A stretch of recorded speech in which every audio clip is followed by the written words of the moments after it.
नाशिक महानगरपालिका महापौर पदाच्या निवडणुकीच्या पार्श्वभूमीवर भाजप आणि मित्रपक्षात तणाव निर्माण होण्याची शक्यता आहे। स्वबळावर निवडणूक लढलेल्या भाजप शहराध्यक्ष सुनील केदार यांनी शिवसेना आणि राष्ट्रवादी काँग्रेसला सत्तेत सहभागी होण्याचा प्रस्ताव दिला होता। आम्हाला कुबड्यांची गरज नाही, मात्र मंत्री गिरीश महाजन यांनी हा प्रस्ताव धुडकावून लावत भाजपला कुबड्यांची गरज नसल्याचं सांगत भाजप शहराध्यक्षांसह मित्रपक्षांना धक्का दिलाय।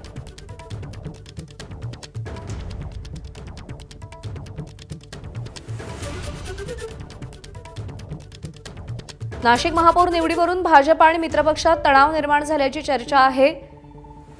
भाजप शहराध्यक्षांनी दिलेला प्रस्ताव गिरीश महाजन यांनी फेटाळून लावलाय। आम्हाला कोणत्याही कुबड्यांची गरज नाही असं गिरीश महाजन म्हणाले। सुनील केदार यांनी शिवसेना आणि राष्ट्रवादीला सत्तेत सहभागी होण्याचा प्रस्ताव दिलेला होता, पण या सगळ्या चर्चा गिरीश महाजन यांनी फेटाळून लावलेल्या आहेत।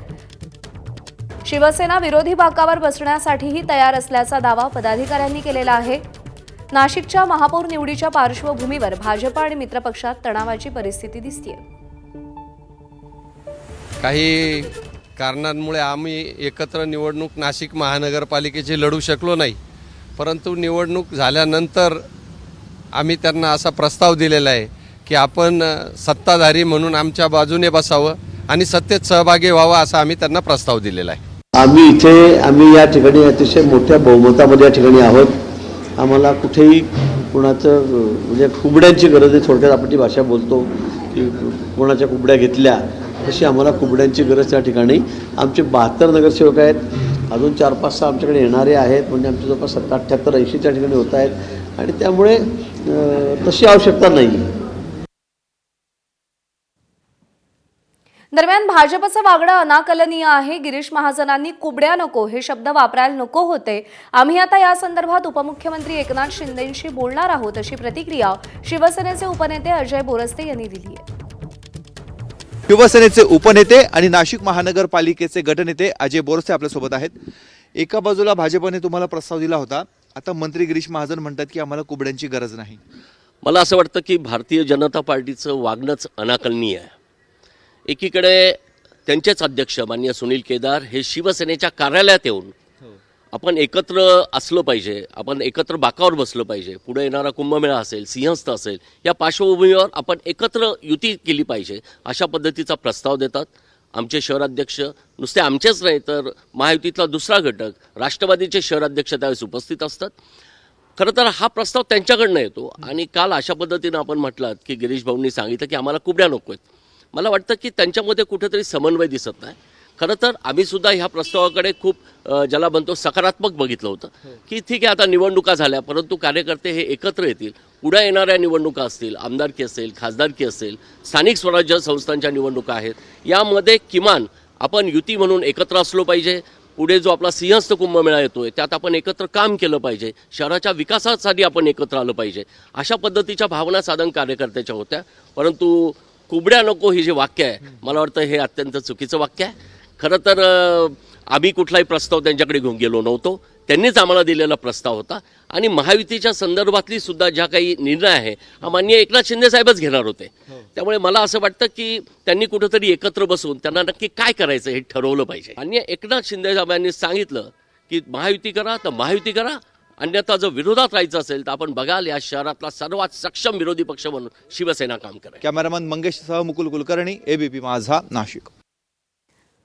आणि या सगळ्या संदर्भात अधिक अपडेट जाणून घेऊयात। मुकुल कुलकर्णी आपले प्रतिनिधी सध्या आपल्यासोबत आहेत।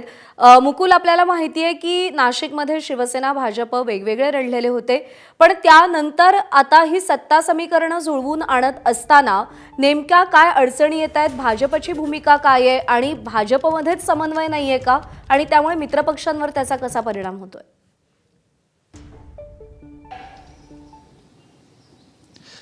महापालिका निवडणुकीसाठी महायुती व्हावी अशी तीनही पक्षांची इच्छा होती, मात्र शेवटच्या क्षणी ही महायुती तुटली।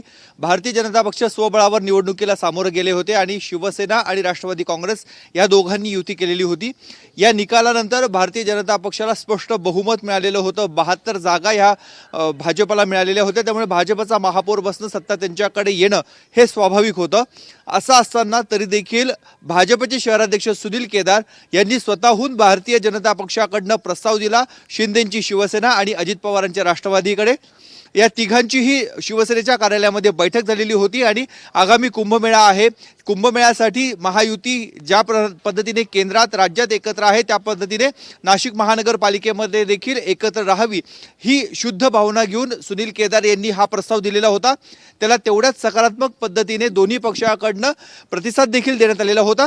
मात्र काही जागा म्हणजे जी पदं आहेत, जी निर्णायक पदं ठरू शकतात, उपमहापौर पद असेल किंवा विषय समित्यांचे सभापती पद, याबाबतची चर्चा ही होणं अपेक्षित होतं. असं असताना मंत्री गिरीश महाजन यांनी जे वक्तव्य केलेलं आहे, आम्हाला कुठल्याही कुबड्यांची गरज नाही, मुळात हा शब्दच शिवसेनेला बोचणारा आहे, त्यांना याच्यामुळे वेदना झालेल्या आहेत आणि म्हणूनच गिरीश महाजन यांनी असे शब्द वापरणं योग्य नव्हतं, ते चुकीचे होते, अशी प्रतिक्रिया शिवसेनेचे उपनेते अजय बोरसे यांनी दिलेली आहे. आता हा संपूर्ण अहवाल पक्षाचे नेते उपमुख्यमंत्री एकनाथ शिंदे यांना शिवसेनेकडनं दिला जाईल. ते काय नेमकं यावर प्रतिक्रिया देतात हे बघणं महत्त्वाचं आहे.